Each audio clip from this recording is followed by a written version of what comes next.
Imagine losing the very thing that made you feel alive, your passion, your love for music. That's exactly what happened to our guest, Cee One. He had the studios, the connections, the dream, and then it was gone. I was kind of falling in and out of a depression at the time because it was like, I spent my 21st birthday at a club with Puff and Harv standing on a couch. So it's like I was like riding Ferraris and I was at the club with Diddy and you know what I'm saying? And then I'm just like some nigga sitting in his house now. But here's the truth. When something's truly your calling, life has a way of bringing you back. This is Wins and Lessons. Okay. On this episode of the Wins and Lessons podcast, we have the incredible Cee One in the building. Oh, this is a long time coming. First of all, it took us too long to even you right. see each other in real life, like lay eyes on each other in real life. Like we see each other on social media, just for the record. We known each other since 4th grade. Yeah. 4th grade. Yeah. Yeah, it's a long time, bro. Long ass time. Yeah. Giblin. I didn't go to Giblin. I went to Bayview. 5th grade. 5th grade. That make more sense. Yeah. Yeah. Grade, yeah. Oh, man, it's a pleasure having you here, man. Talking to you about this podcast episode, your journey in music, entertainment, your journey, this whole thing, the whole experience of what you went through and where you're at right now and the ups and the downs, the peaks and the valleys, man. I really want to break it down with you and talk about that because this is Wins and Lessons, and you definitely have a lot of lessons in your journey that you can share with people. That's why I asked you to come on. And once you said you're ready to come on, he's like, yeah, let's do it. And it's crazy. I think we talked about last week. Yeah. So real quick disclaimer. I think the last time we texted each other was a few years ago. It was on some Falcon shit. Yeah. And I was, talking shit about you about the Falcons, how trash they are. And and I didn't text you in a minute. I was like, yo, this is LeBron. And you was like, who? Like, word? Send me a picture. Like I was like, it was scam. I was scam lightly. And I'm like, we didn't keep the text thread going on your end? Yeah. I was like, damn, I guess you didn't know. So I didn't send you a whole selfie to prove it was me. Yeah. So now every time I text you, I say, what up? And what I do? You sent me another selfie. I got to make sure you wasn't AI or nothing, you know what I mean? They got that stuff with the voice now. You know what I'm saying? Timbaland and all of that, you know what I mean? Oh my God. I didn't know if it was Timbo hitting me see, up. it was good. Selfie, no matter what I'm doing. Yeah. So I got to make sure I'm doing something appropriate. I don't want to see no crazy selfie, so I just send you, you know what I mean? I'm in the office. You hit me in the moment, too. It was like... Yeah, I was at the office, and I was in my other office, so yeah. Only office selfies that we send. So yeah, Any duck lips? Duck lips, nah. Nah. It wasn't no duck. You'd have got blocked off the duck lips. That's wild right there. That's crazy. Grown man duck lips is crazy. But yeah, so the reason why I want to speak to you about, your music career, because I remember you was putting out projects, right? The Scenic Route. Mm-hmm. And I was like, yo, this is fire. Yeah, I say Cee's dropping some heat. And, listen to it. I'll put it on my playlist. It was on heavy rotation. The next thing, I'm looking at my phone like, why is it blocked out? Like, I can't even hear it no more. Yeah. And you just took the music out. And I'm like, you're not doing music no more? And I'm like, damn, people go through their journeys of doing music, not doing music. But let's start when you started doing music and what happened, like how you start getting into music first. Wow. Wu-Tang. Wu-Tang? Wu-Tang Triumph. Okay, yeah, that was an impactful song. Inspector Deck's verse. It's literally what I credit as the sole moment for why I picked up a pen. That the bomb atomically, Socrates for life, you know what I'm saying? And he's kicking it, and I'm just like, I don't know, something about it. Like, I liked hip-hop up until that point, but we was young, and something about that verse hit me. Like, I just thought it was so incredible. Yeah. And I was just like, I want to do that. Like, I want to make people feel the way I felt hearing that verse for the first time. And so I picked up the pen, and I'm a big dreamer. And so I wrote my first raps, and my first raps was trash. You were? I was very trash. I remember that, yeah. I was quite trash. Yeah. But I loved it, like immediately. And so I just kept doing it. And as we'll talk, it'll kind of come more to fruition. But I I tell everybody my ability isn't to rap. My ability is to learn and to self-observe. And so I would make something and then I would hear it back and immediately I hate what I did, but people were telling me they liked what I was doing. Yeah. When I started recording and started recording at my man Rasheem's house, shout out to Khalif, you know what I mean? Yeah. And we had a little squad together and me and my homeboys. And hey, first, who's in the squad? I gotta hit you today. I know you said Rasheem. It was Rasheem, it was Hector. Shout out to Hector. Shout out to Hector. Thomas. Oh, Thomas. So quick disclaimer, you know Thomas' mom. We went on vacation together with his mom. Yeah. Oh, word? Yeah. That's what's up, yo. Yeah. Miss Holland's a vibe. She cool as hell. Yeah. They very, you know what I mean? Yeah. I love his parents, man. Yeah. And he got his funny thing about that, sidetrack, but funny thing about that, I remember his pops had a picture of him and Al Sharpton in their kitchen. And that was kind of like the spark for like my whole militant vibe now. Yeah. I've kind of toned it down now, you know what I'm saying? Yeah. You had a kufi though? I damn near. I was probably one step away from that. I was screaming Willie Lynch at everybody. Yeah. I was all over with it, but you know what I'm saying? Aside from that, we was rapping and this is probably like end of high school. Yeah.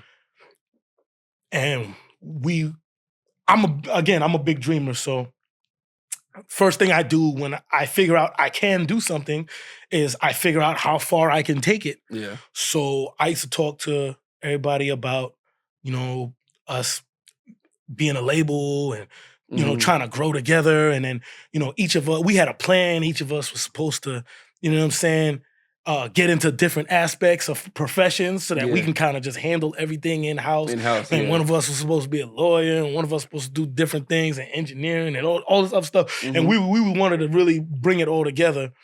And I don't know, you know, when you young, when you that age, that coming of age time, that whole 16 to 19, 20, that's when you're doing the most personal growth in your life. Yeah.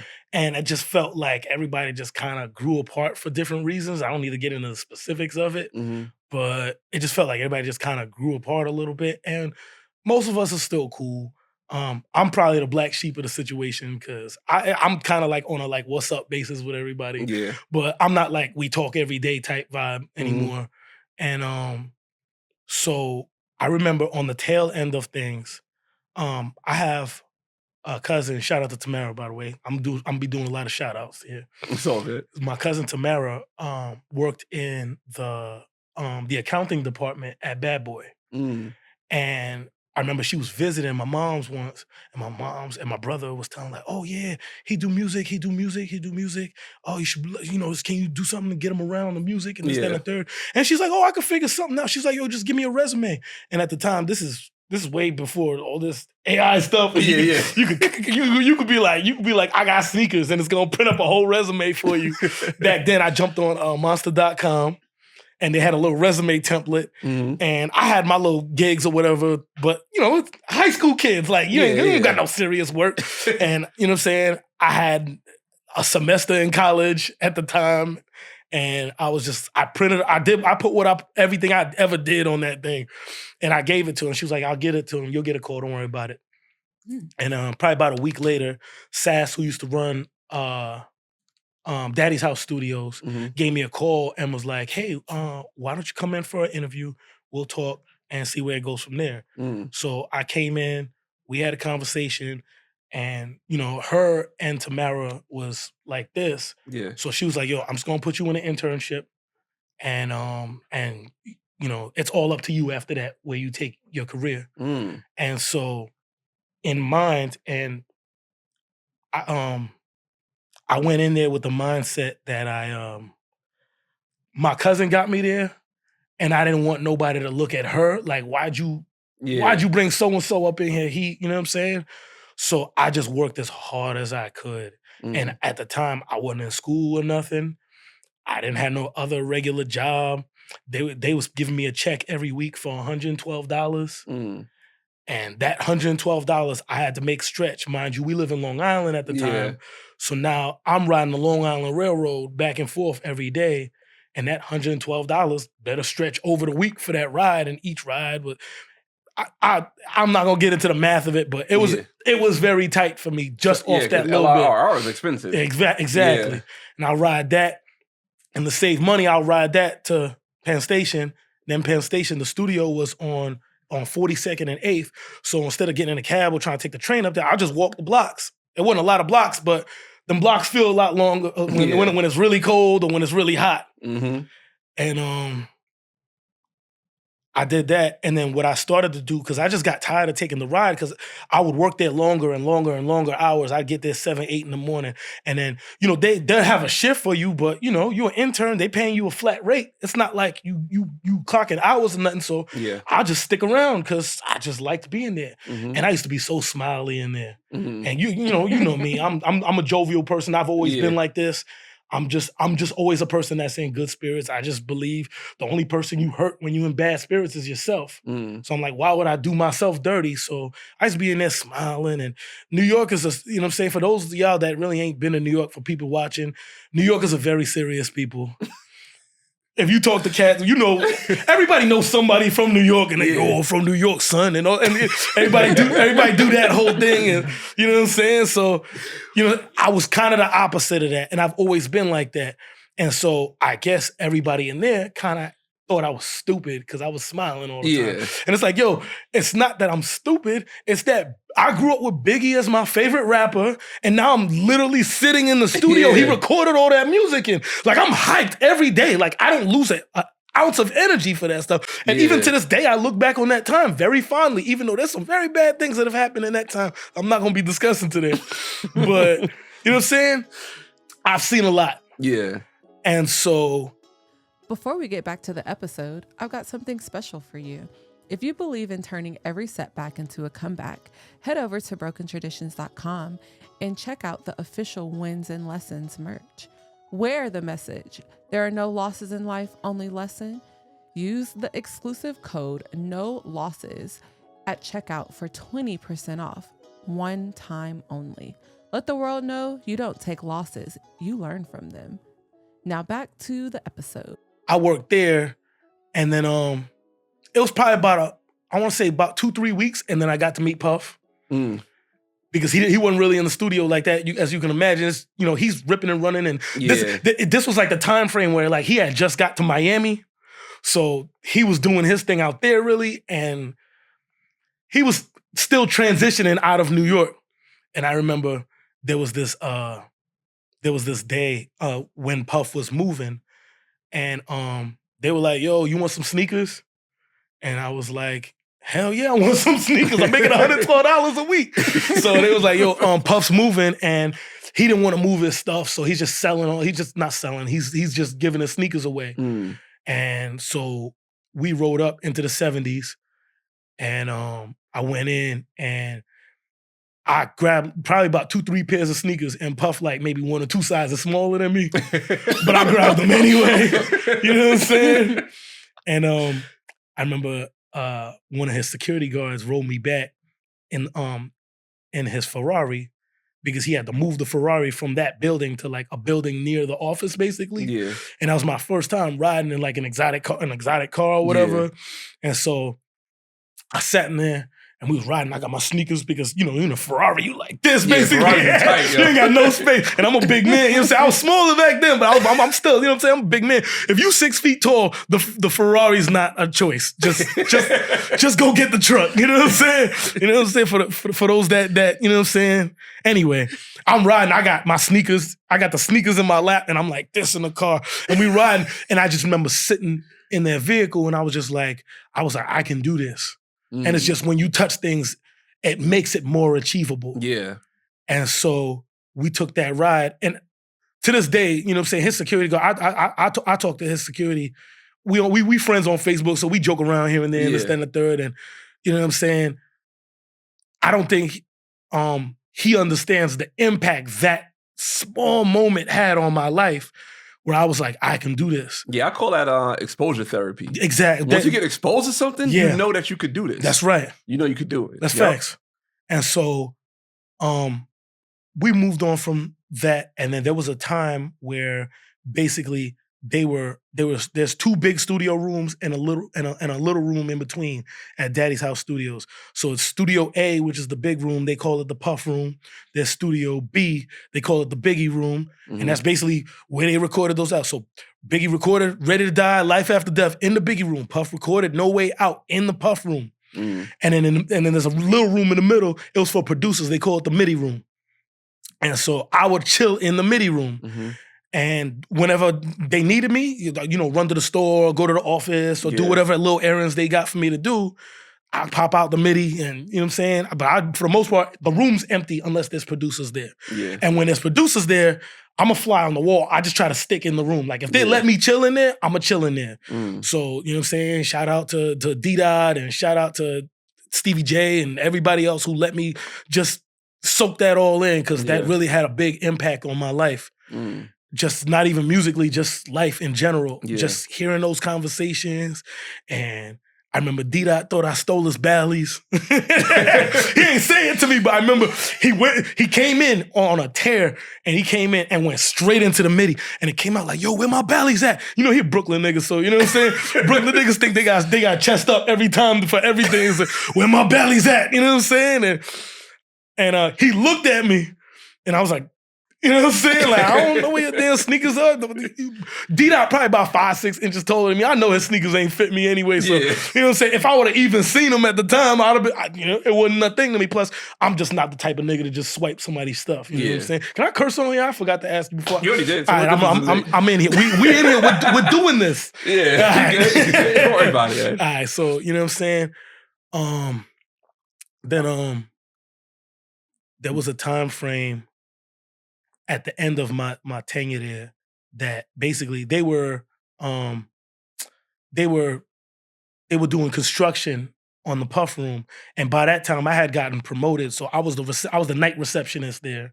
So I'd clock in probably about 10, and then probably about 6 in the morning somebody would come relieve me. And so I fell asleep at my desk, and it was pretty regular for me, but I'm kind of a light sleeper. Especially in a situation where, like, I'm not home in my bed. Yeah. So I was like, oh, I'll be cool. You getting tired? I'm like, oh, I'll be cool. So I played some little music on iTunes on the computer, and I just kind of nodded off. And the construction guys came at like 6, 7 in the morning, and nobody came to relieve me. So the construction guys knocking on the door, and then they left. And then I found out how much it costed, which is a number I'm not going to disclose today. Yeah. But I found out how much it costed for them to just lose that day. So because at the time they needed extra money to finish up the Puff Room, they basically let me and a bunch of other people in the studio go at the same time. Damn. But they didn't tell me they wasn't bringing me back. So they brought everybody back. They didn't bring me back. So that was a time in my life where I was, trying to find myself and trying to figure things out for myself. Yeah. So, I did what any 21, 22-year-old black kid would do, and not going to school and don't have a job. I was being an idiot on the streets. Yeah. And I was out hanging out all times of night, doing all sorts of stuff out here. And my homeboy Slim Jim, he'd get me out the house. I was kind of falling in and out of a depression at the time because it was like, I spent my 21st birthday at a club with Puff and Harv standing on a couch. So it's like I was like riding Ferraris. I was at the club with Diddy, and, you know what I'm saying? And then I'm just like some nigga sitting in his house now. And so that wasn't going too well for me. And I was playing a lot of video games and just not really doing much with my life. And he brought my homeboy Slim Jim. We just go out, and I'll drive over. He lived in South Jamaica, Queens, off South Road, and I'll go scoop him up. And you know what I'm saying? He'll have a little drink with him. I have some smoke with me, and we go out and we just vibe out. And I literally just joyride all day. You know what I'm saying? Just to get out of the house. You know what I'm saying? Yeah. And me, him, my man Slim, my man C, and my man Gutter, we linked up one night, and Slim was like, "Yeah, I met these girls on the what's that? The chat room? The chat room. Oh my God. In the chat. Old school. Dog. You know how long ago this was. You know what I'm saying? For the young folks watching, what this was basically, it was a telephone number that you call into, and there's a bunch of people in queue on the telephone, and it was like Tinder, but like over the phone. So you had your little intro or whatever, and I used to say I was the deacon. And I wouldn't say why, and then girls would, you know what I'm saying, they'll hit the button to talk to me, and they'll be like, yo, why are you the deacon? And I'd be like, it's the deacon in your mouth. And that was my slick little opener, you know what I'm saying? And then I make them laugh, and then we had a conversation. That was how I did it back then. So my man Slim, he was like, yo, I met these girls. We gonna go link up with these girls. I was like, cool. So me, him, C and Gutter, we got in my I had a time I was driving I had a Plymouth Neon at the time. There's 4 of us in the Neon looking to pick up girls. Yeah, that's crazy. So there's ain't no room left. You got 4 grown men, and then you try to find out it's 3 girls.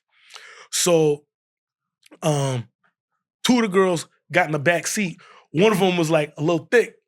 And then so I told Slim Jim, I was like, I want that one. Get in the back. So she sat in the front seat. No, at first she sat in the back.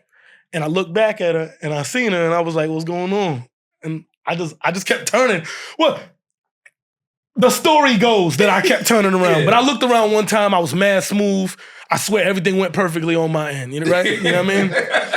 And so I told Slim, I'm like, yo, hop in the back real quick. So they switched out, and I don't need to get into the details. These are small details, but you know what I'm saying? Turns out it ended up being who is now my wife. Mm. And so now I'm at the point where after meeting her and going out to pick her up all the time, she lived in Staten Island. Mm. So, you know, you got to cross that bridge. You got to pay that toll. At the time, it was $9.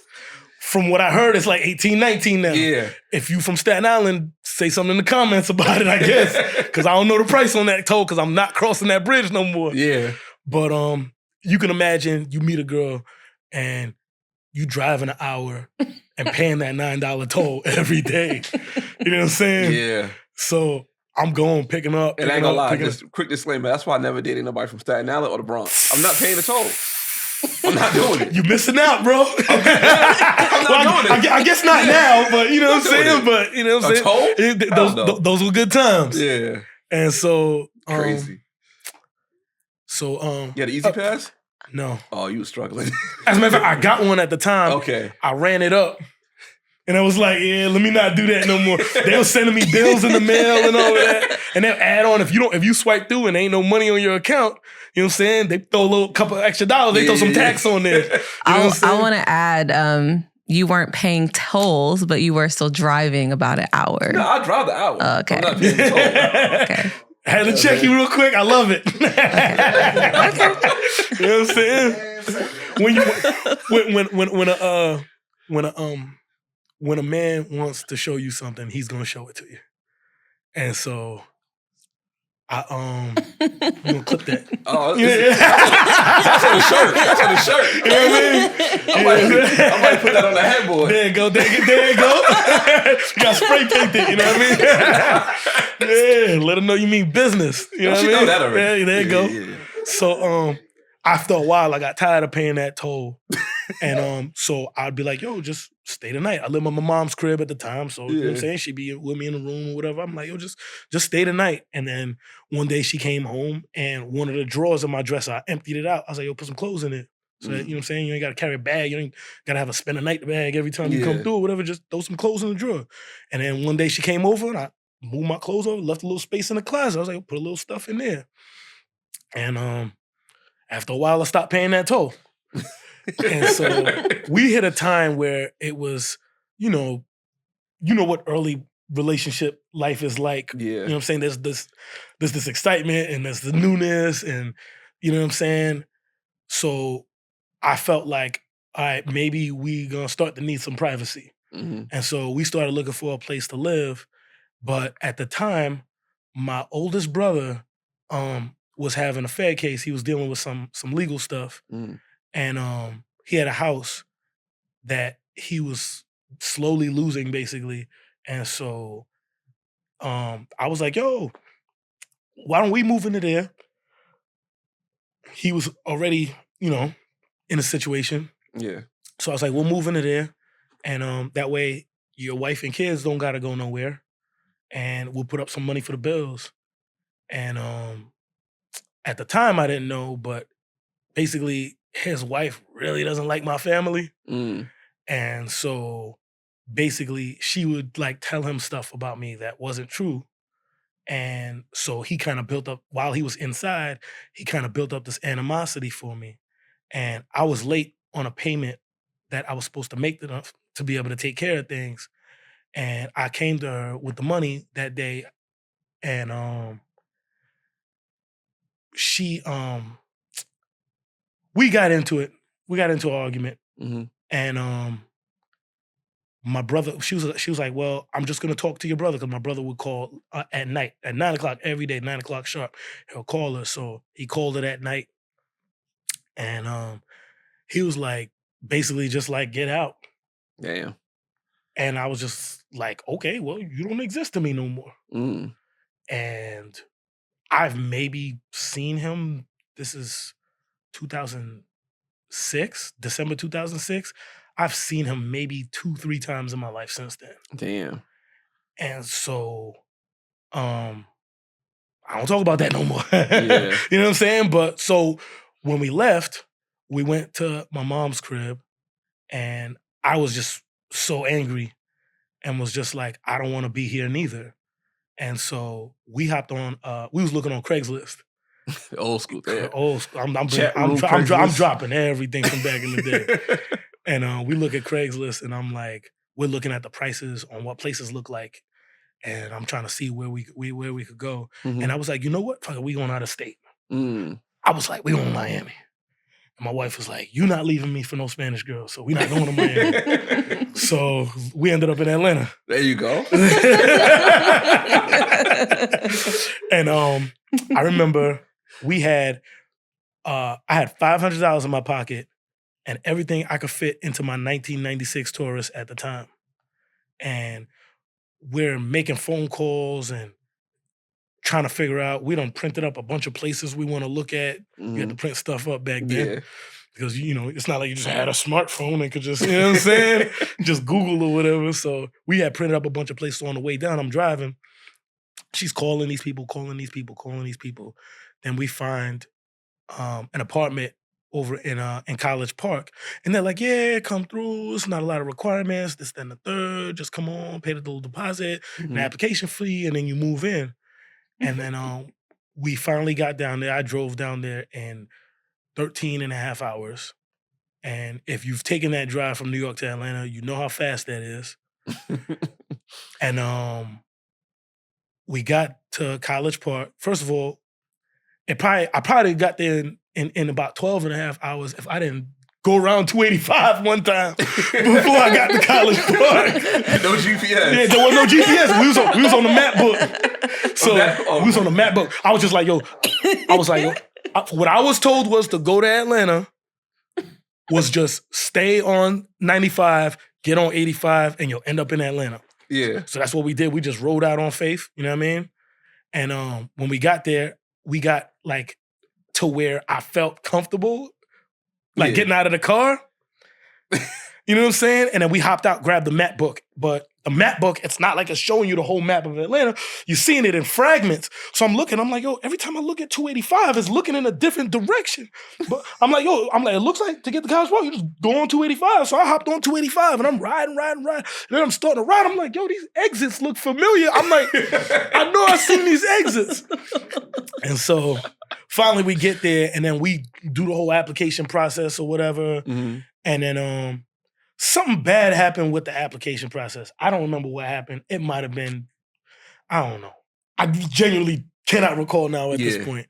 But I remember we didn't get the place. And so I had the money in my pocket.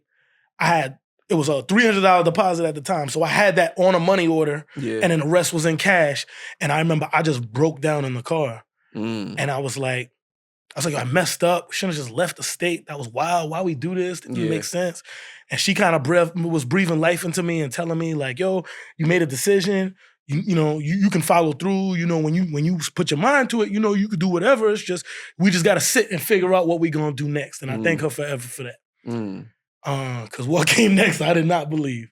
So basically, we ended up staying in a hotel, and I had to look for a job. And at the time, you're 20, early 20s, young black man, you could imagine.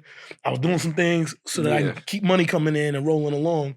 And then I got a job, and I worked the job for maybe like 2-3 weeks, got to like my first 2 checks. Yeah. And then we went and got a place in Stone Mountain.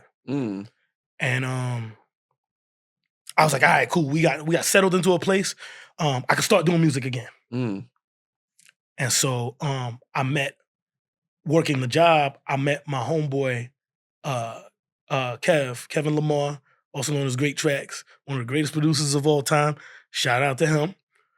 And he had just moved down from Newark, New Jersey. Okay. So we kind of had that common thing, like, oh, we from up there, and you know what I'm saying? And you know how it is out here. Like, you see people from it's Philly, New York, New Jersey, like that whole region, we just kind of naturally click, especially being out here, because it's and you look like you're from New York sometimes. It's a look. It's a look, bro. Yeah, I can tell. You go in a restaurant and you speak one sentence and they be like, you're not from here.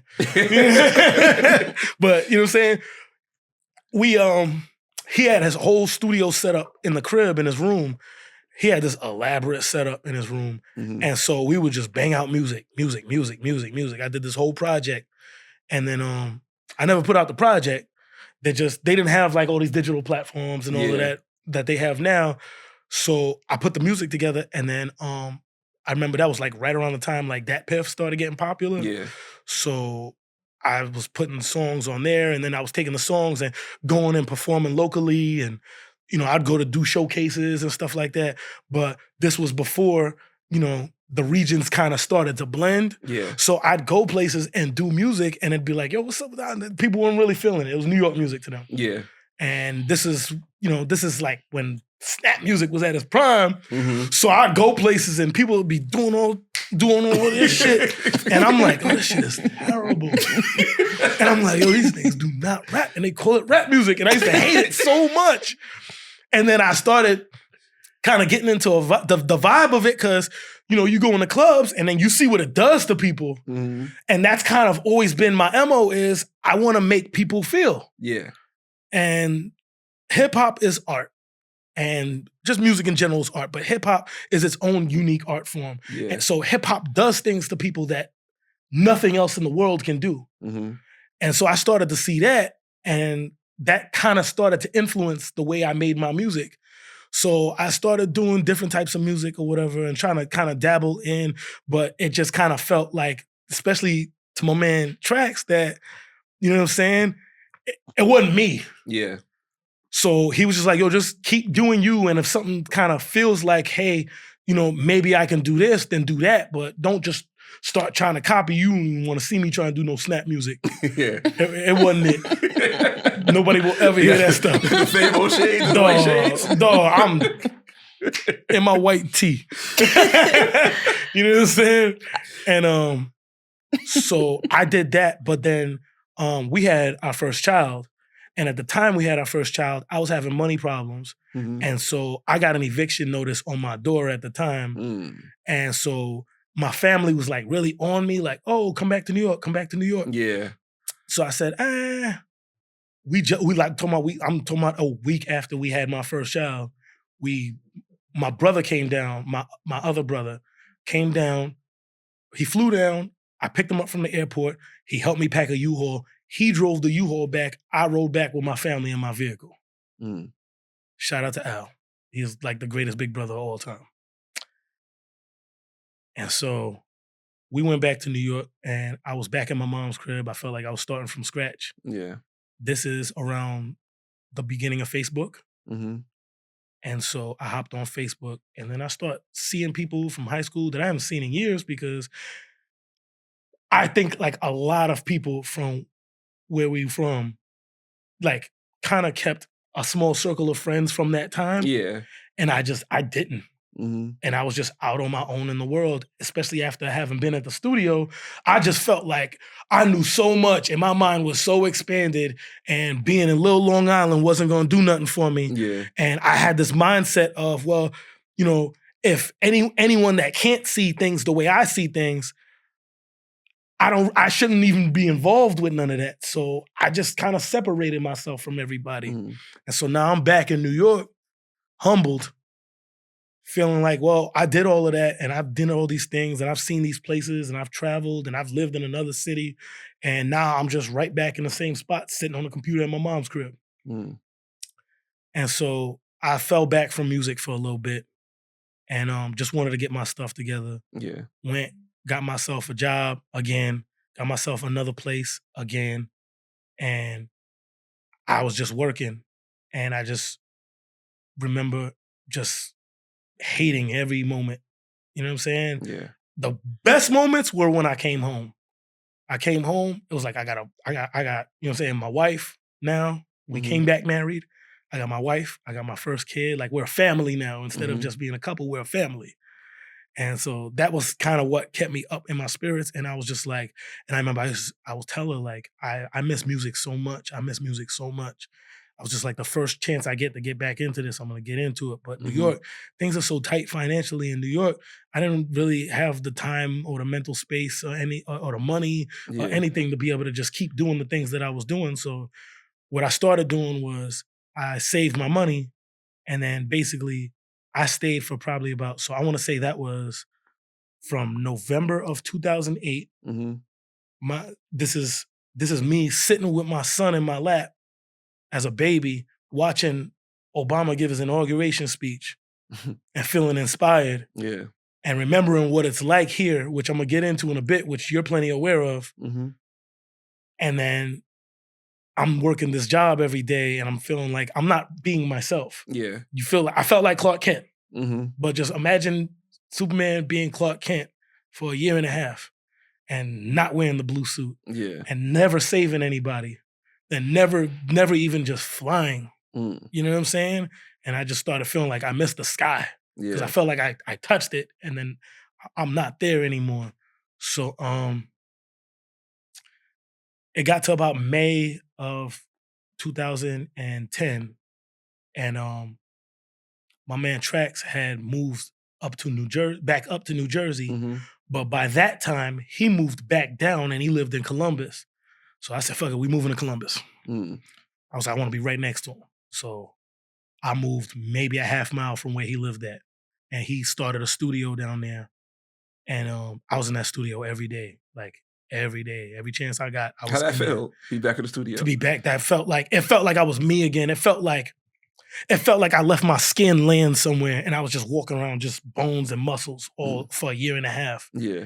And then being in the studio felt like I was back in my own skin and I was who I was again. And it's just with new experiences and taking my wins and my lessons, you know what I'm saying? And flipping that into new experiences in my music. Yeah. And I did this song called Tear the City Down. And then that was probably like the single, but we weren't really doing like singles back then. So I dropped the project on that piff. And it's probably not a big deal to a lot of people, but it did like 300 something downloads. You got a whole fly. Yeah, I see that. I feel like what's the name? Mike Pence? Was that Mike Pence that did that? Oh no, that was one of them politicians, dog. But you said 300 downloads. I got to like 300 something downloads. I'm like, oh, people are listening and they like it because people are downloading it. Yeah, and which is a big deal because it was 300 people listening to the 300 people listening to music back then with no social media like that, except for Facebook, which was nothing, and MySpace, which was pretty much dead by that point. Like Facebook was killing MySpace, and I'm like, yo, there's people listening to my music, so I'm thinking this is a pretty big deal. And then I remember one night I was in my crib, I put on Leno. And they were like, all right, we'll be right back. Take this break. And dun, dun, dun.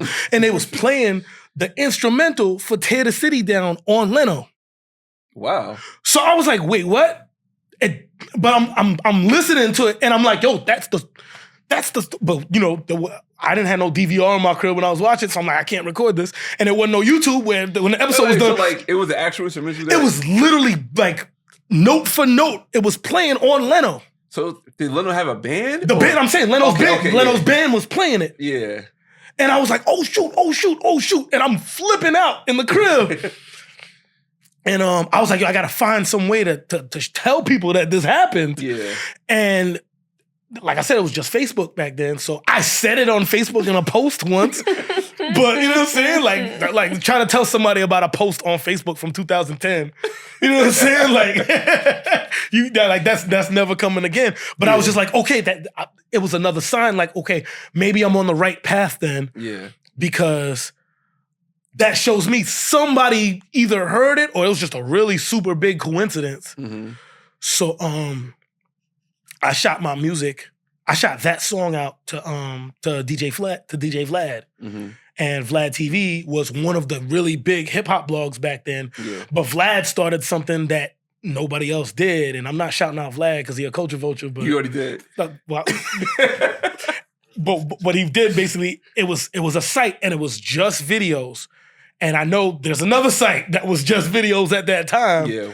But Vlad there was two big sites at that time. It was Vlad and then it was World Star Hip Hop. Yep. And so I shot my video to him. And then one day I looked and it was just on the site. Mm. And I was like, oh shoot, the song's on the site. And so I'm like, okay, I'm doing the right things. Yeah.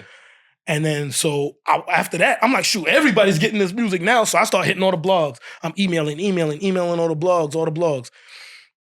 And then DJBooth.net posted it. Mm-hmm. Shout out to DJ Z, Brian Zisuk. I don't know how to pronounce his last name. I'm so sorry, Brian.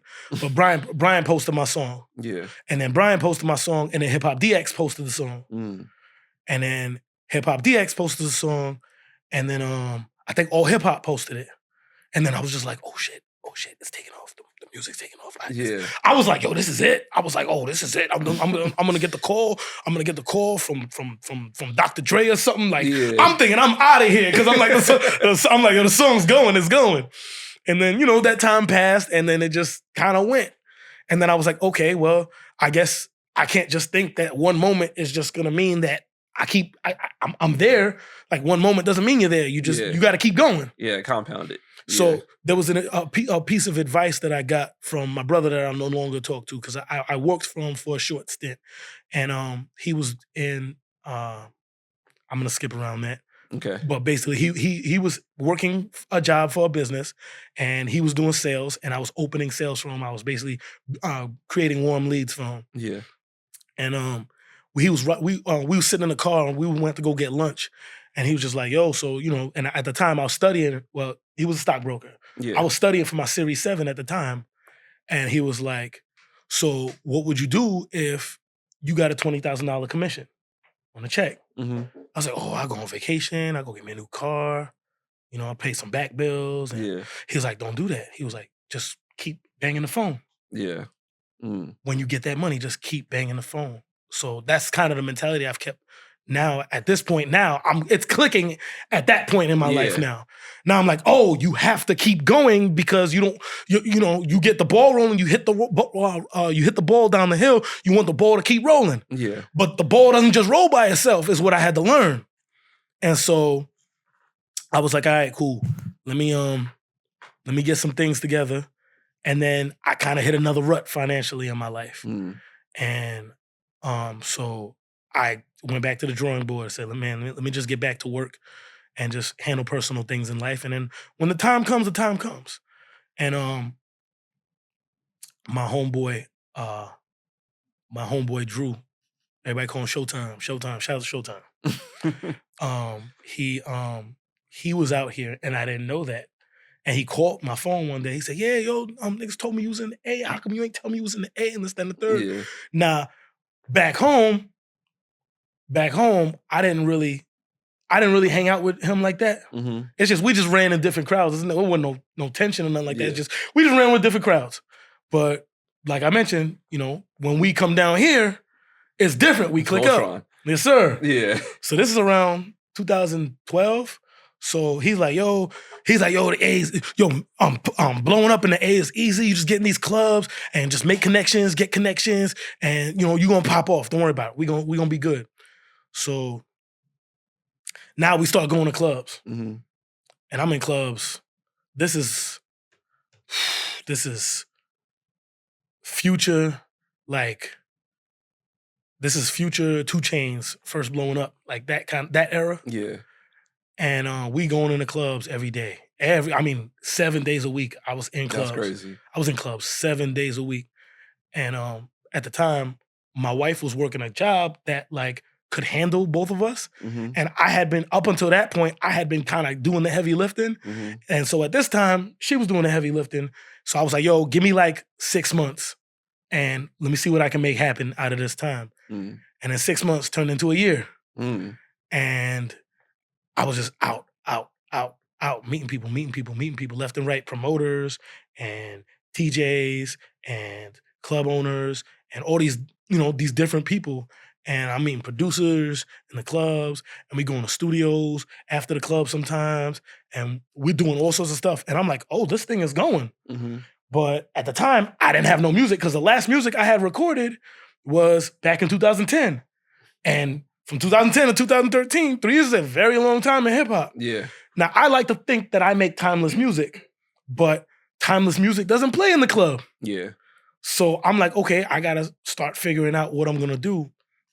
And I wasn't really in the club music like that. I'm so like backpack. I just want to rap and show people how nice I am with it. You know what I'm saying?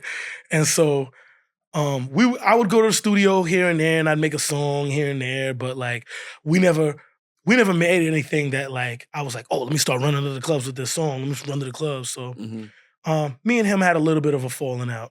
One of them nights where like, you just out with your boys and you just drank a little too much and and you know what I'm saying? There was, there's tension, and the tension that's there between y'all comes out in the bad moment. Yeah.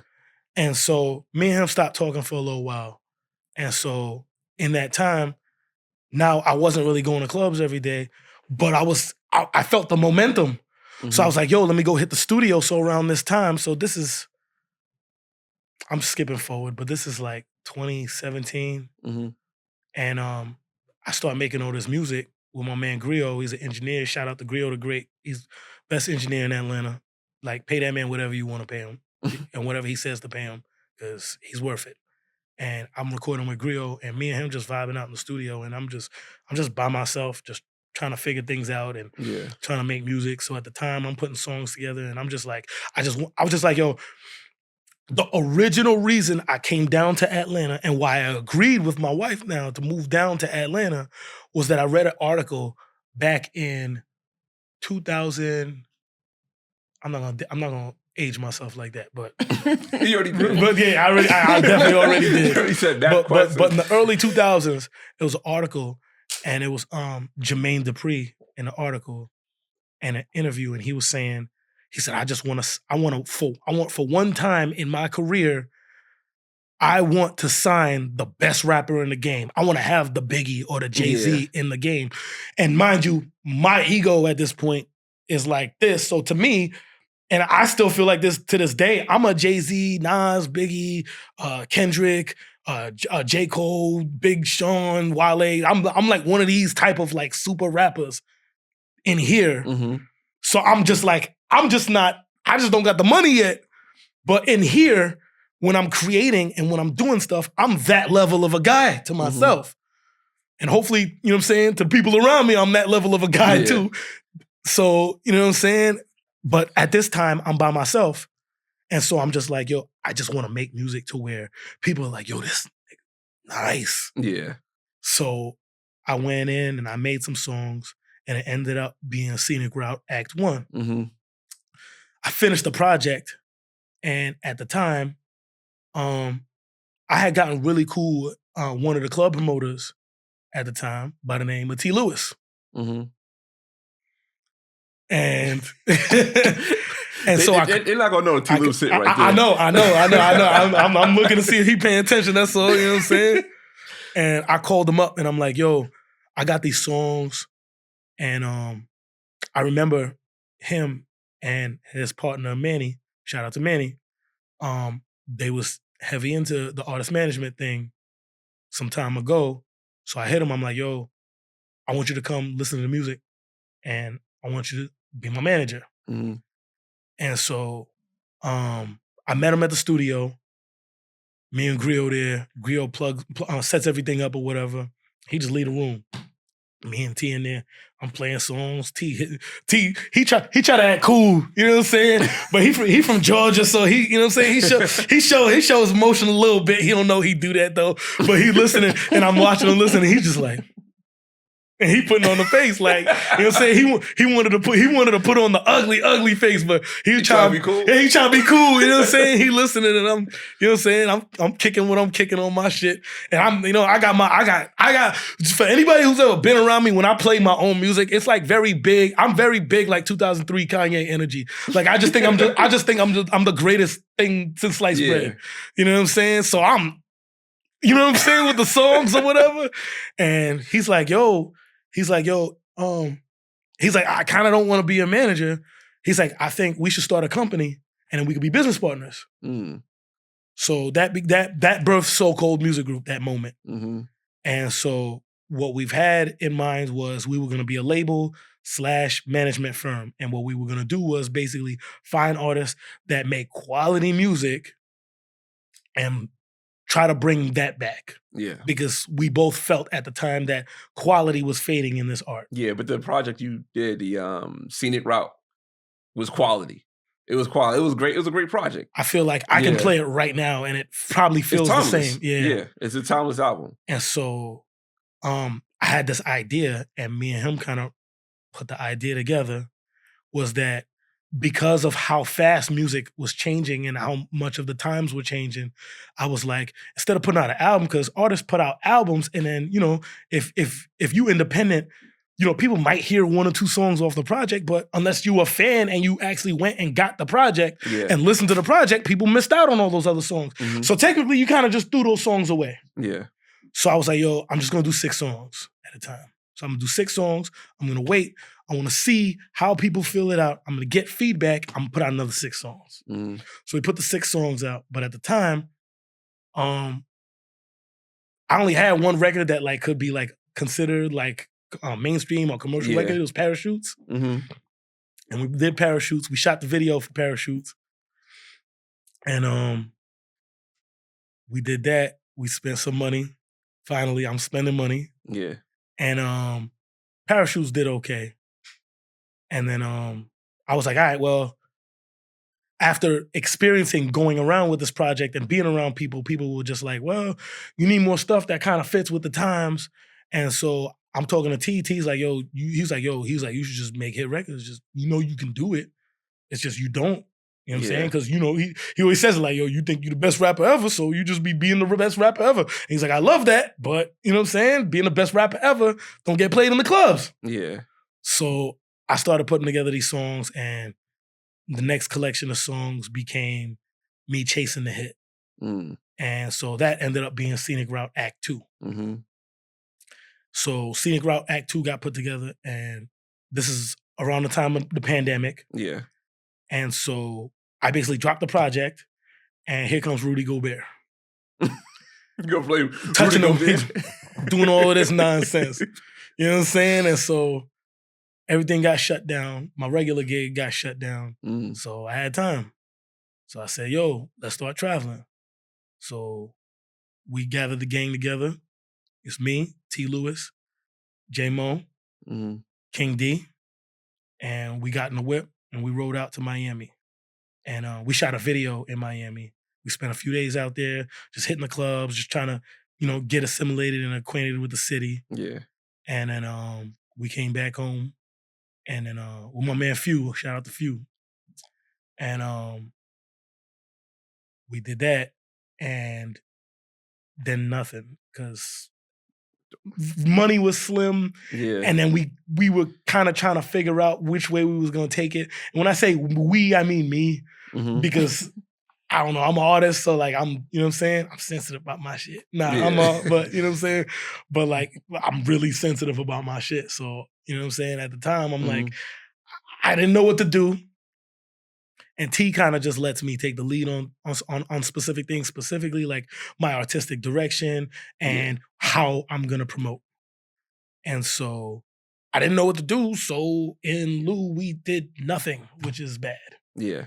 Very bad in music. So that's what made you stop doing music, or? Nah. Okay. So then we linked with DJ Calvin. And DJ Calvin's a godsend. And DJ Calvin was like, yo, I'm gonna take you on the road with me. And so we hit Miami again. We was back in Miami.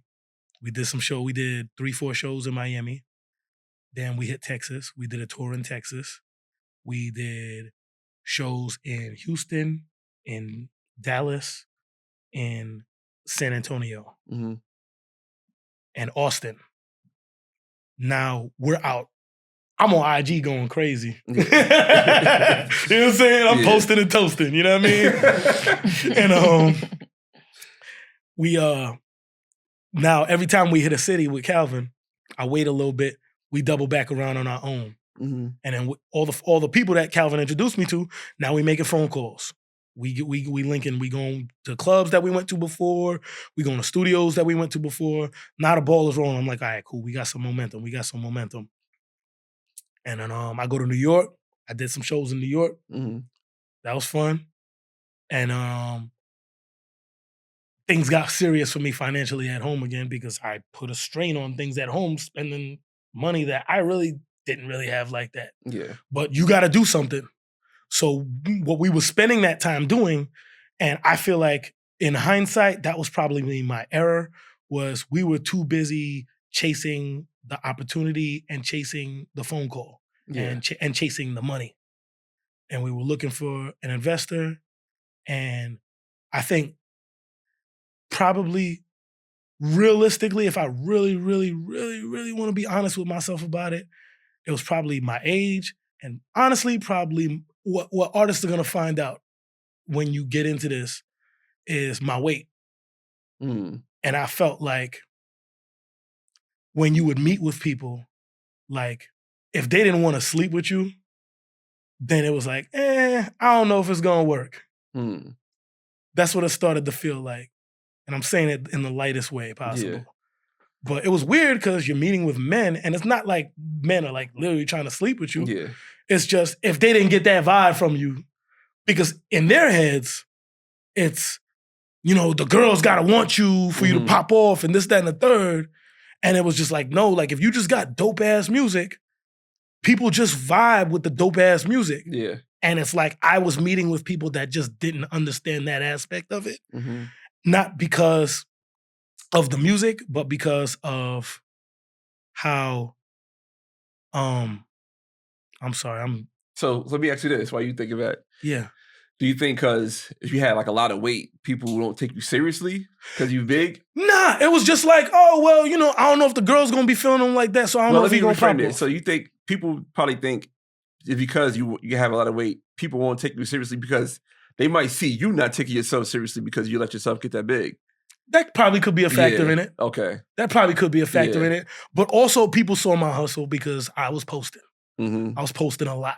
Yeah. So people were seeing my hustle. They were seeing how I was doing. They saw my work ethic. And the people that we were meeting with at the times saw what I was doing. But that don't mean the fans are seeing that. Nobody don't see the end product. Nobody don't see all this that we got going on in the background. You know what I'm saying? And that's part of what I realized too, is I was chasing all of that. And in the end, I should have just been chasing the fans. Yeah. I should have been so eager to show people what I can do instead of trying so hard to show the people with money or show the labels or show, you know, all the industry folks what I could do. Yeah. So I was in these places and it's not like everybody can see all the work I'm doing and everywhere I am. So how did that pan out? Showing the people with the money what you could do instead of showing the fans? There was just always an excuse. Okay. There was always an excuse. Something just fell just this far short. And it was just always something.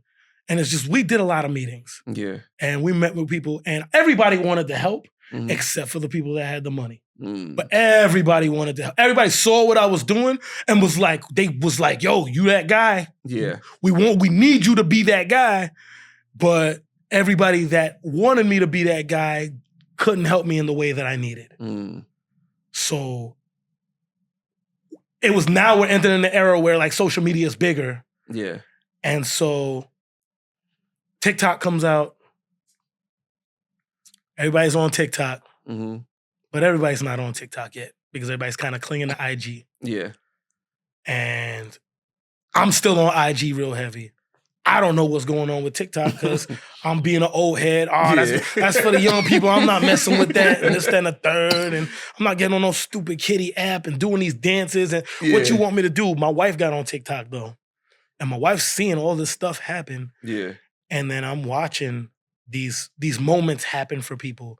And people are just blowing up. And I'm like, well, so I'll hop on there. I'll post my music and get like 7 views. And I'm like, I'm not messing with this. Yeah. I'm being an old head. So we started recording again.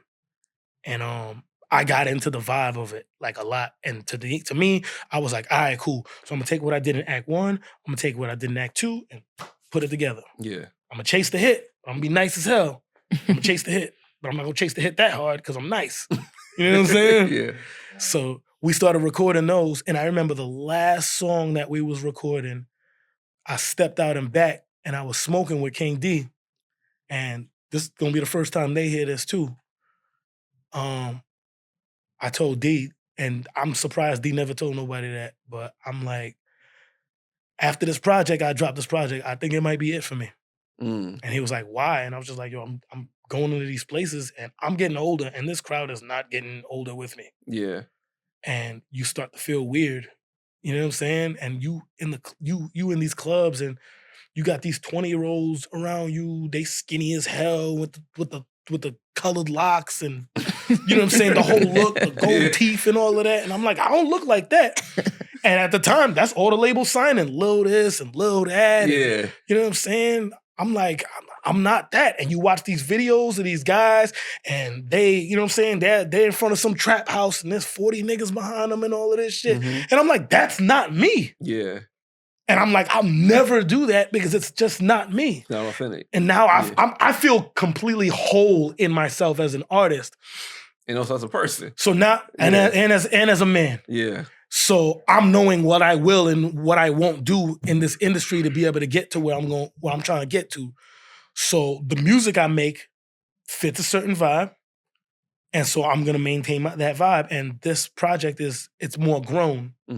And what this whole thing has evolved into is a film of sorts. I didn't realize along the way, it really became the Scenic Route because I was recording it over such a long span of time that I'm literally growing personally and artistically throughout the project.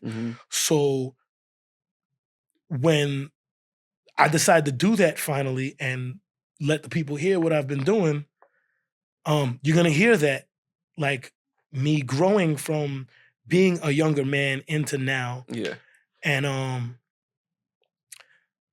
so we were getting ready to put that out and then boom, all of this stuff, your man goes in office and the economy tanks. Yeah. And things are upside down through all of this. And so now, we're here and I was just like, well, I don't know what I'm gonna do. So maybe about a year or so ago, like you mentioned, my music was grayed out. Yeah. I told T. Lewis, I was like, yo, all this music is up here and I'm not doing nothing. I was like, you know what? I'm just gonna pull everything down. Let's just go back to the drawing board, figure out how we're gonna come at this because having all this music up, it's not doing anything for me anyway. I'm not outside no more. I'm my mindset, I'm working a regular gig now. Yeah. I'm like, I'm not in the music at this point. This is after recording Act 3. Yeah.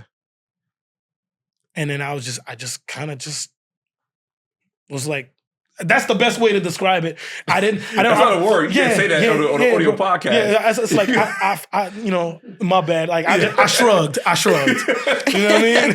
Shrugged. But, it's, That's where I was mentally, basically. Was just like, I don't know what I'm doing with myself. So I don't feel like I should be exposing myself to the masses, and I can't deliver on what I'm promising, which is to keep being my great self. Yeah. I didn't feel great. I want to add, it's interesting that you have this perspective from like a musical standpoint, right? As someone older in the industry, still having that goal. LaRon and I always talk about our favorite artists and how they are so low key, so like indie. They're not pushed mainstream. You don't hear them on the radio, and it's because that they were authentic to themselves, authentic to their audience, and they aren't.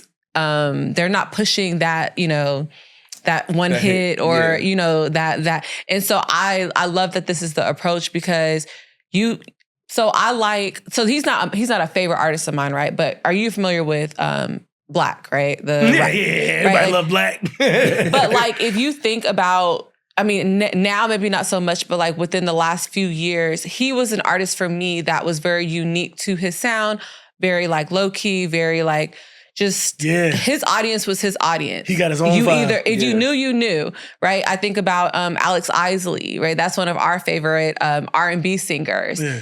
Who's Alex Isley? If you don't know who she is, you don't, right? Yeah, but like the name might sound familiar, but her music, her sound, her voice, and her image, none of that is relevant. Yeah. It's how it makes you feel, those moments. Like, so I think that with you being able to capture your own brand and revamp the audience in a way to really hone in on them as opposed to the gatekeepers that you were dealing with in the past.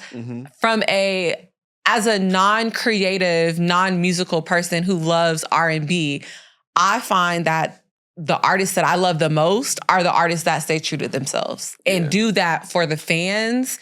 We show up for the concerts. We buy the merch. We, like all the things, like I'm subscribed to all the text messages as opposed to like a brand pushing. Cause I don't know, you can name a song from like mainstream, I wouldn't even know it. But I have a playlist full of artists where you're like, oh wait, who's that? I just heard them on SoundCloud. Or, I was at a concert, they opened for somebody. Like, so I feel like that is definitely the new wave of finding music. That's the most beautiful thing right now because that's how a lot of people are listening to music now. Yeah. People just like what they like, and there's no machine telling you what to like. Yeah. Like, it's there, and they try, but at the end of the day, it's on your phone. You don't have to. You don't have to subscribe to it. Or I can search for whatever I want to. If I want to listen to some old DMX, or if I want to listen to Pink Sweats or something, that's what I'm gonna listen to. And can't nobody like you said, the gatekeepers, can't nobody block me from that. You don't need permission no more. It's like, when's the last time you heard somebody talk about radio? Like, not to knock radio, but like, when's the last time? The only person we know who listens to the radio is my brother. Yeah. Like you look in his car, he's listening to radio. We're like, why? Yeah, like we have a curated... We have a curated playlist that's unique to like what we want to listen to. Up whatever you want now. Yeah. Yep. And that's incredible to me. Yeah. So I'm just like, okay, there's a space for me. I just have to figure out how to get in that space. So that's for you to even get to that point of being like, I listen to Alex Isley or I listen to Black. There's a lot that goes into it just to get you to listen to a song. Yeah. Because nobody's pushing it. I mean, I think about Victoria Monet, which she is a big name now, right? Yeah. But I've been on her since Jaguar 1. And if you look up Jaguar 1, you won't find it. You know what I'm saying? Like those original songs, like how you said you pulled your music, you're revamping, you are trying something new. That's what she did. And so when she, got with the bigger brand, they pushed out this new image, which I still love her music, but a lot of that initial content that I found her through a podcast who was talking about her, right? Like, this is a podcast. Like, he asks me all the time, how do you find new music? My podcast will reference who they're listening to. I'll go listen. I trust them. I trust that, they have a good ear. I'll go listen to the music and be like, oh, bet. Yeah. Favorite. the best part about discovery now is you might be listening to like an album you love and you've loved for years, and then you might be just in the car listening to it, and then the album ends. You know the album's ending, but you might be driving or you hitting a turn and you need your hands, and then the next song plays and it's a song you never heard, and then you're like, oh. Similar sound. And you kind of like it, so you just keep letting it play. Yeah. And it might be 6 months down the line. Now you don't listen to every song from that artist. And you know what I'm saying? That's the awesome part about discovery now, and the way music works.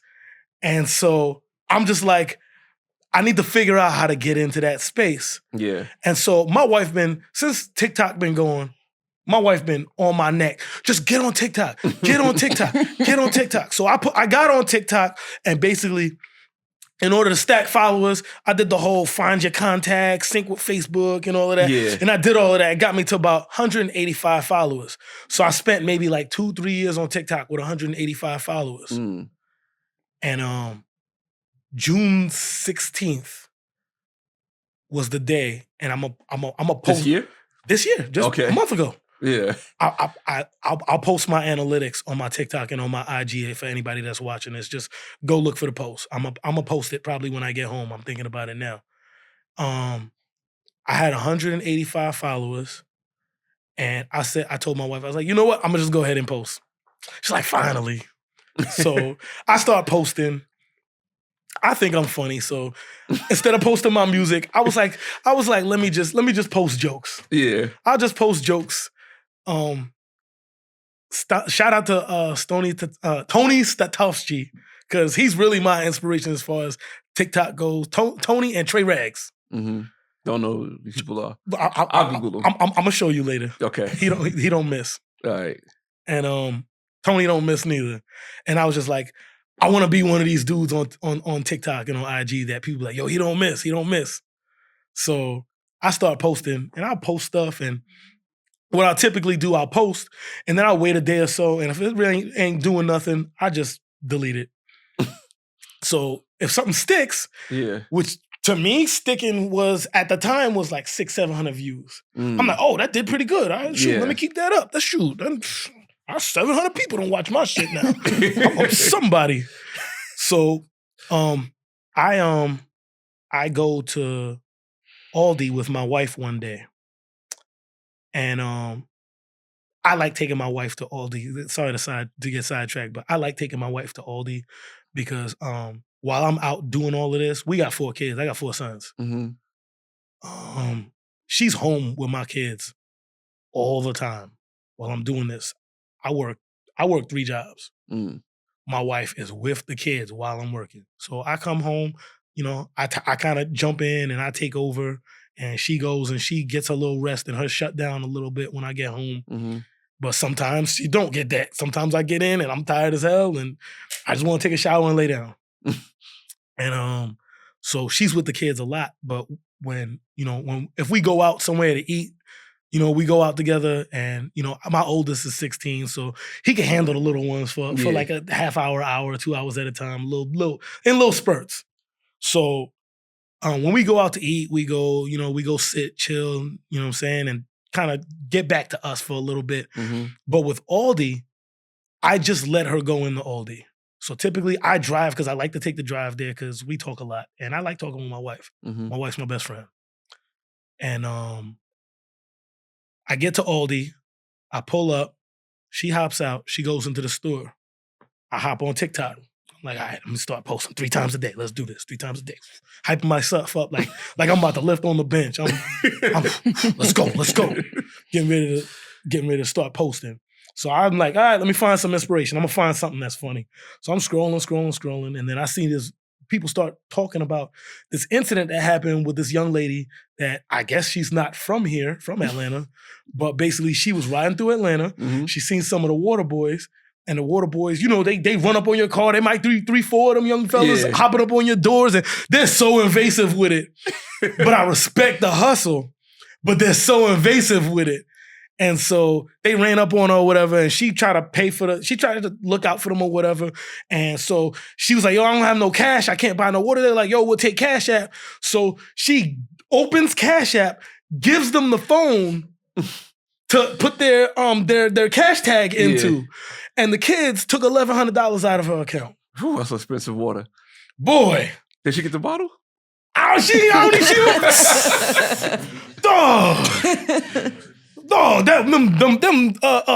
water. I hope that water came from the fresh from the lakes of Lake Minnetonka. You know what I'm saying? Because that boy, like you said, that's an expensive water. Yeah. And so I just found it so absurd, and I'm scrolling. And you know, on TikTok, it'll have the little search thing on the bottom when somebody's talking about something that's trending. Yeah. So you tap on that, and then there's a bunch of videos that come up about that. So I'm looking, and I'm seeing people's takes on it, on what happened, and people's opinions. And everybody's like, yo, this girl's so stupid. Why does she do that? Like, you don't do that. Like, that don't make no daggone sense. Yeah. And then I was thinking about the absurdity of it. And so I hit the plus sign on TikTok. Stuck my phone out the window. And, you know what I'm saying? If you go on my TikTok, you'll see the skit. But, you know what I'm saying? I was basically just trying to reflect the way people perceive that this must have gone. Yeah. And then I'm laughing at I put the video together. I did it in one take. No, 2 takes. Because I did it. I laughed through the first take. And then I was like, I got it now. So I did it again, recorded it. Mm-hmm. You know what I'm saying? I didn't do no editing on that video. I spent 0 time on that video. And before I get to the rest of this, that's the funny thing about TikTok, bro.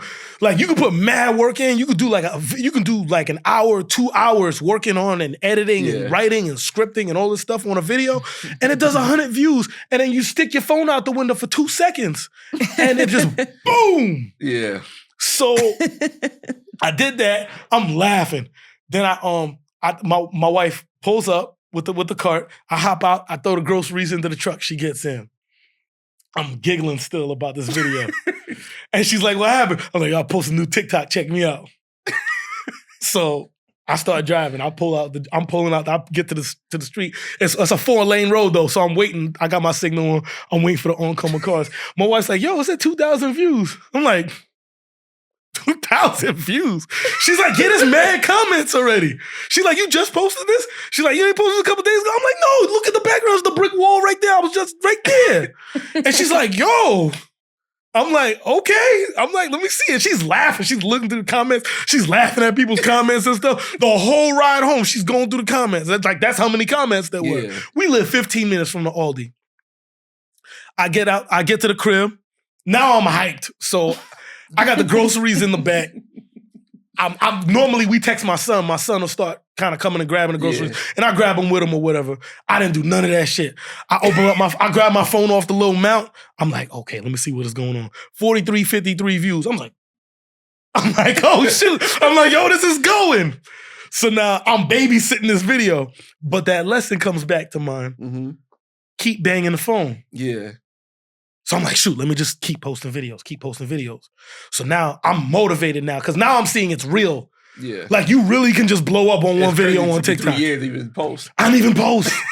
Dog, I was posting all the stuff that I posted before. I took so much of that stuff down. Yeah. I have maybe like 7-8 videos from before everything happened. And you look at the videos, they're good videos. It's just they didn't do nothing. Yeah. And I didn't understand why. And I'm gonna explain in a second. So now I'm posting. And sometimes, and now because of that video, people looking at that video, now this is maybe a few days later. Now I'm at 100, 200,000. I'm talking about 3-4 days later. I'm at 100, 200,000 now. I'm like, yo, this is still going. And every time I open up my TikTok, first of all, the notifications says 999 on the notifications. Yeah. And then I open up TikTok and, you know, the little thing pops up at the bottom to tell you what you got. And my joint's like, it just says 99 plus at the bottom. I'm like, every day I'm opening it and now it's blowing up my ego. I'm starting to feel myself. Yeah. Mind you, this is a month ago. You know what I'm saying? I'm feeling myself. So I'm looking now I'm seeing the followers start coming in. Yeah. But they were coming in kind of slow. So now that video's at 200,000. I've got 250 followers. That's how TikTok is, though. So I'm like, yo, how I'm getting all these views, and then I got the little thing on TikTok where, and I'm kind of telling on myself, but you can see who viewed your profile. Yeah. Like right after you get a notification, so and so viewed your profile. Yeah. I'm like, how come they didn't follow?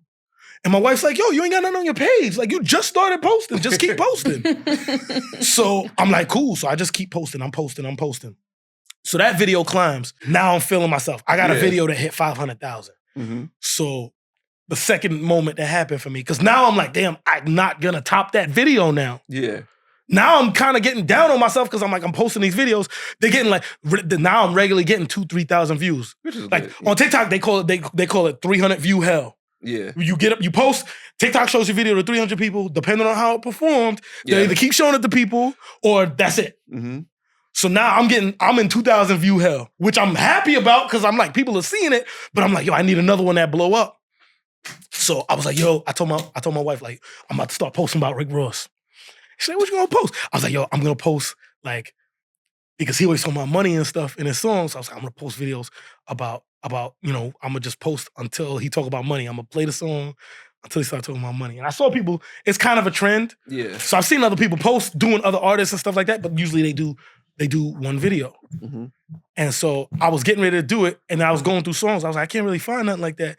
But I'm on, but my phone, Twitter's always open on my phone. Yeah. And a lot of people were starting to talk about this Clips album that just dropped. Mm-hmm. And I'm like, yo, there's a Clips album coming out. And I'm like, Pusha T. So I'm like, I pull my phone up and they want to listen to the Pusha T until he mentions Snow. And that shit just, I'm like, yo, this is going. I'm like, all right, I'm gonna just go to the album drop, fuck it. Yeah. So I just kept posting the same video, but I'm doing other stuff in between, and then I'm sprinkling the music in between, but I'm posting like that video, that series, and now I'm posting it, and I look, and I got more followers. Oh shoot, a couple more 100 followers. Oh shoot, so got more followers. Oh shoot. They got a whole catalog so people know what to look at. So now like you said, I got catalog now. Yeah. You know what I'm saying? I got the video, the filmography. You know what I'm saying? I'm a star. And so I'm doing that, and I'm like, yo, I did this long video maybe like a week ago. Mm-hmm. I was talking for like 9.5 minutes on this video. I smoked in my bathroom. I'm blowed out my mind, and I smoked in the bathroom, and I just poured my heart out. Yeah. About just kind of what this conversation is, mm-hmm. but a 9-minute version. Yeah. And I lay down in the bed, and typically I like to preview I watch my own videos mm-hmm. like 3-4 times after I post it, just so I can get an idea of how people are experiencing the video. Yeah. And I lay down in the bed, and I smoke to go to sleep. And so I lay down in the bed, and my wife half asleep, and she's hearing this video going, and she's like, "Oh my God, you just kept talking." And I'm like, yo, I'm like, this is my life's work. I'm pouring my heart out. And she's like, nobody finna watch that shit. I'm like, all right. She's like, yo, do me a favor, just change the privacy settings to for you, watch it in the morning, see how you feel. If you like it, then put it back up. By this time, the video's already been up for like 30 minutes. Mm-hmm. It had like 97 views on it. Okay. So I was like, all right, well, it didn't do that. It had like 2 likes. I was like, all right, it ain't really doing nothing anyway. One of them. So I just took the video down. Yeah. And then, like I said, I worked 3 jobs. So I worked my regular 9 to 5. And then after that, I had to go do some work for my business. I'm a self-employed contractor. Mm-hmm. So I went to go do my business stuff. And before I got in the truck, I had this idea. So it ended up being advice for straight men that gay men can't hear. Okay. And I'm talking on the video, but then I muted the video out. So now people are watching this video, and it's like, if you're watching the video and you can't hear it, you gay. You know what I'm saying? So people are watching. So I post that. And then I go do the job. Yeah. I'm there. I'm at that house for like an hour. And I get finished. I get finished. And then I pull out my phone while I'm finishing, and I'm talking to my customer. And I pull out my phone. Mind you, now it's been maybe an hour and a half, 2 hours since I posted it. I pull my phone out. I open TikTok. 7,500 views. I'm like, now I'm getting a memory from a few weeks back. Yeah. I'm like, oh shoot. So I'm like, oh, this is kind of going. And the customer's like, what are you talking about? I'm like, yo, I'm on TikTok. In front of the customer? Yeah. I'm like, yo, I'm on TikTok and this joint is going. I'm telling the customer, I'm like, this video's going. They're like, oh, good for you. I'm like, yeah, thanks. So I'm hyped. I'm 30 minutes from the house. I drive back to the house. I'm calling my wife on the phone, like, yo, I have another view. I have another video. It might be going. I get to the crib. I open up my phone. It's at 12K. I'm like, this is what I'm talking about. Then I see in the comments, somebody's like, oh, well, they said some smart ass comment responding to the video. Like they were pretending, like, that's what most of the people were doing in the comments. They were like pretending like they heard it. Mm-hmm. So someone was like, yeah, well, what about the people that don't have the kind of money to do things like that? So I tapped on the video, and when you tap on a comment, you could reply the comment with a video. So I replied to that comment with a video. More advice for straight men that gay man can't hear. I said, fuck it, I'm gonna just milk this shit. So now I posted that. Then that one started to do numbers. So now I'm laughing with my wife about this video or whatever, and her friends in her group chat, they telling, oh, we saw the video, they laughing and stuff. So I'm like, all right, I made the group chat, I'm in now, I'm the man now.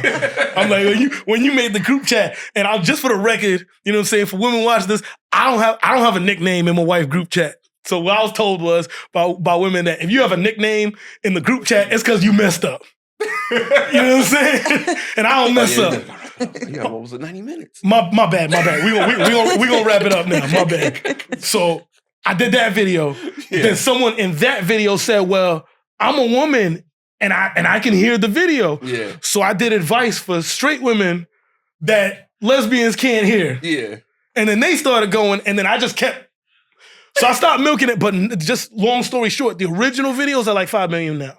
Oh my gosh, wow. Yeah. And now I'm at, you mind if I pull my phone out real quick?